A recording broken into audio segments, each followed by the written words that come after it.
Poutine salue la libération de Marioupol et suspend l'assaut sur le site industriel d'Azovstal. La défense russe a informé Vladimir Poutine que l'intégralité de la ville de Marioupol était sous contrôle des forces russes et de la RPD. L'usine d'Azovstal, où plus de 2000 combattants ukrainiens sont retranchés, devrait être assiégée.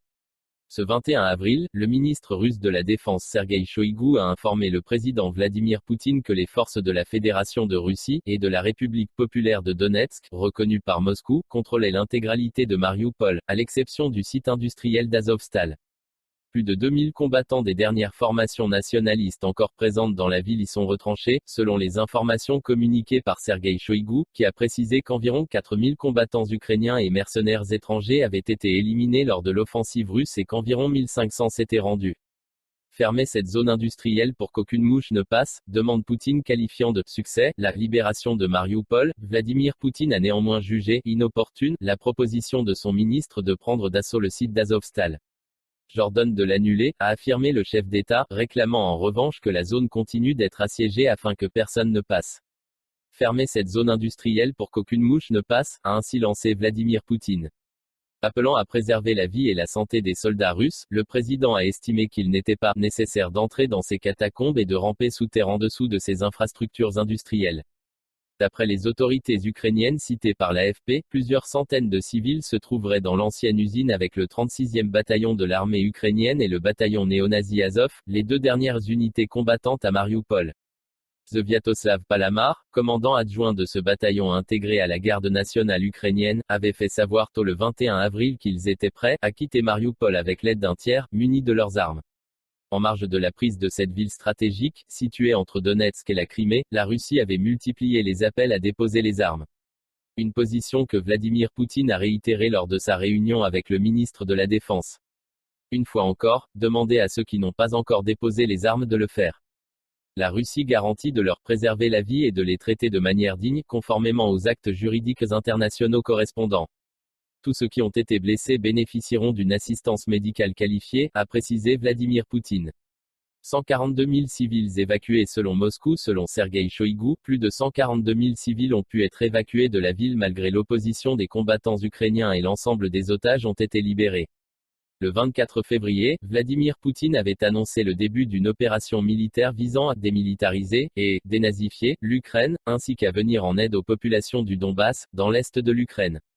Après s'être déployées en de nombreux pans du territoire ukrainien, les forces russes ont récemment annoncé la deuxième phase de cette intervention, à savoir une concentration de l'effort militaire dans l'est du pays, que Moscou souhaite libérer.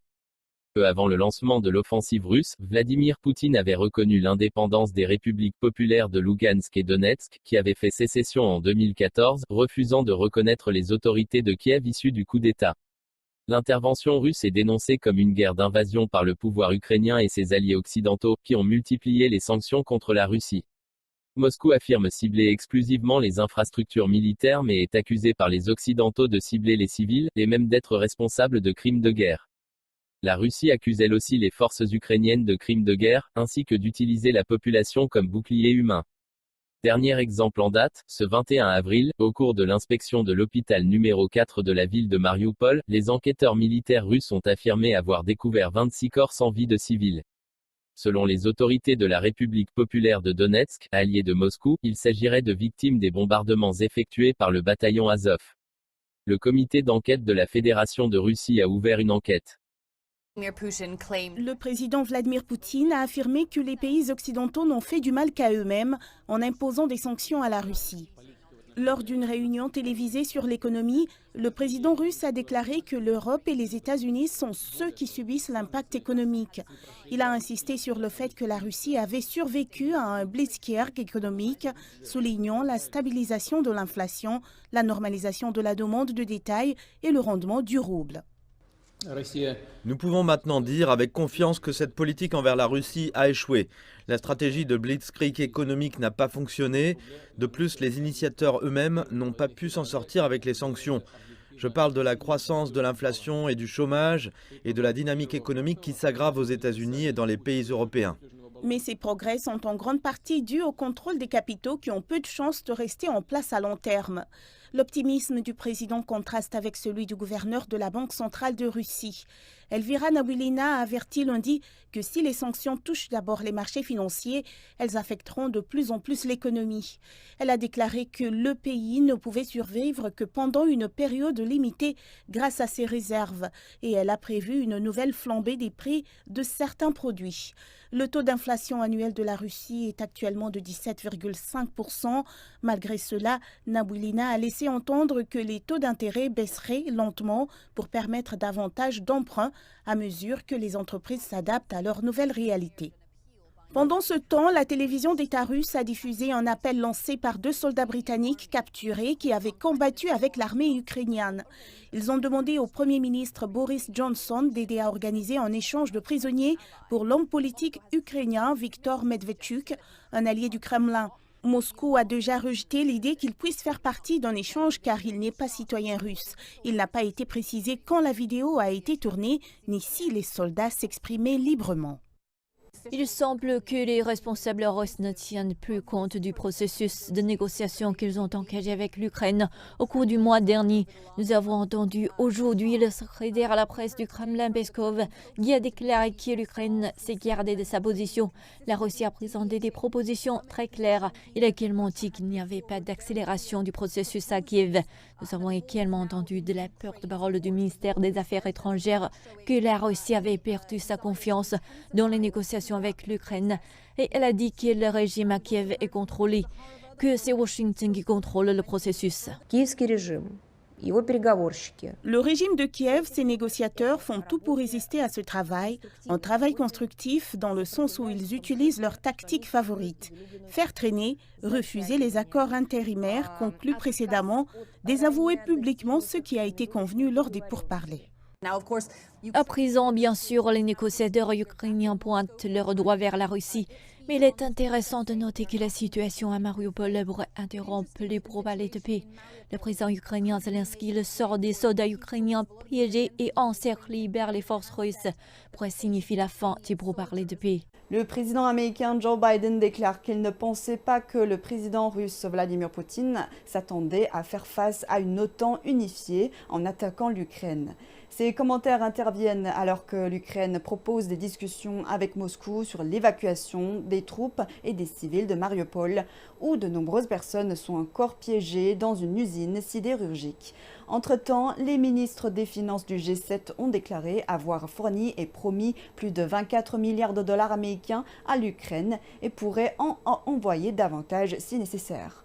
Les ministres disent regretter la participation de la Russie aux forums internationaux. Ils affirment également que le monde ne devrait plus mener ses activités avec la Russie de manière habituelle. Vladimir Poutine a assisté par visioconférence à un lancement d'essai du missile balistique intercontinental Sarma qui peut porter une dizaine d'ogives nucléaires. Le tir a été effectué au cosmodrome de Plesetsk, à 800 km au nord de Moscou. Le ministère russe de la Défense a fait savoir le 20 avril que le lancement d'essai du missile balistique intercontinental Sarma avait été couronné de succès en atteignant, comme prévu, sa cible sur la péninsule russe du Kamtchatka, en Extrême-Orient, à plus de 5000 km du point de tir. Effectué depuis le cosmodrome de Plesetsk, dans la région d'Arkhangelsk, ce premier tir d'essai a été suivi en visioconférence par le président russe Vladimir Poutine qui a souligné l'importance de l'événement pour son pays et en a félicité les militaires et tous ceux qui ont participé au projet. Cette arme vraiment unique renforcera le potentiel de combat de nos forces armées, assurera de manière fiable la sécurité de la Russie face à des menaces extérieures et fera réfléchir ceux qui, portés par une rhétorique agressive frénétique, tentent de menacer notre pays, a-t-il déclaré. Le nouveau missile est capable de frapper des cibles à longue distance, en utilisant différentes trajectoires de vol. Le missile Sarma possède des caractéristiques uniques qui lui permettent d'échapper à tous les systèmes de défense antimissiles existants et en cours d'élaboration. Le Sarma est le missile le plus puissant de la plus grande portée au monde, ce qui augmentera considérablement la puissance de combat des forces nucléaires stratégiques de la Russie, a écrit le ministère russe de la Défense selon qui le système de missiles Sarma entrera en service dans les forces de missiles stratégiques de la Russie après l'achèvement du programme de test. De son côté, le Pentagone a commenté l'événement par la voix de son porte-parole, John Kirby, qui a affirmé qu'il s'agissait d'un essai de routine qui ne constituait pas une menace pour les États-Unis ni leurs alliés. Il a ajouté que Moscou avait convenablement informé Washington de la réalisation de ce test, conformément à ses obligations relevant des traités sur le nucléaire. Il ne s'agissait donc pas d'une « surprise » pour la défense américaine. Le sarma porte le nom d'un peuple nomade ayant vécu pendant l'Antiquité autour de la mer Noire, entre la Russie et l'Ukraine actuelle. Cette nouvelle arme fait partie d'une série d'autres missiles présentés en 2018 comme invincibles par Vladimir Poutine. On y trouve également les missiles hypersoniques avant-gardés Kinjal Poignard, ce dernier ayant selon Moscou été utilisé pour la première fois contre des cibles en Ukraine. D'un poids dépassant 200 tonnes, le missile Sarma est censé être plus performant que son prédécesseur, le missile Voyevoda d'une portée de 11 000 km.